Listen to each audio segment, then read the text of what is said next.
fracking is not the answer. Fracking is part of the answer.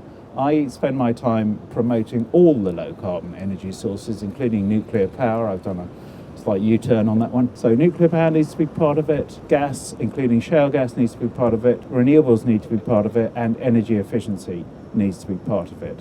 I used to run Greenpeace. They say renewables are the best. Well, I also believe renewables are the best. But if we want to get to renewables, we need to take achievable steps. We can't just wave a wand and say, right, we're going to be 100% renewable tomorrow.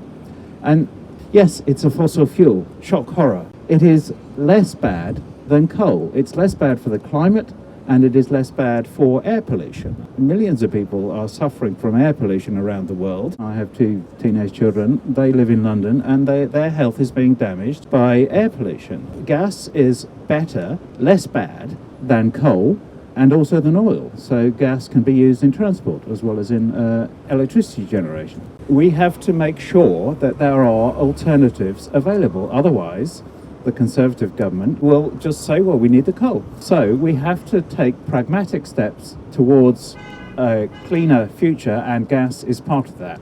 And shale gas is part of the gas mix. I'm Lizzie. I'm supporting the shale exploration because my partner Arthur works in the industry. The impact of it not going ahead at present has meant that he has actually been made redundant, which has had quite a big impact on our family.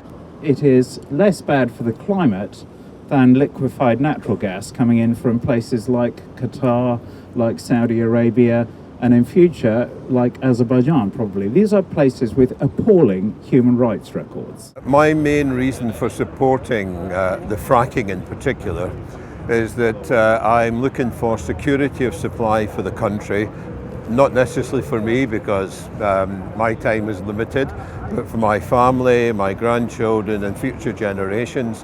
One thing I have said to Friends of the Earth in the past is, do you not care about human rights? Is it fine to bring liquefied natural gas from Qatar, which is basically a slave labour economy? Surprisingly, they don't answer that point.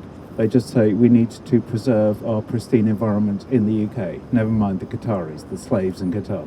It is greener, it is better in energy independence terms, which I think is not only an economic and a foreign policy issue, it's also a human rights issue. It needs to be properly regulated. The infamous YouTube video of the tap water being lit was a result of the cowboy operations. The important point I would recommend to all of you, if the anti-frackers say renewables are the answer, yes, renewables are part of the answer, but we can't make the best the enemy of the good.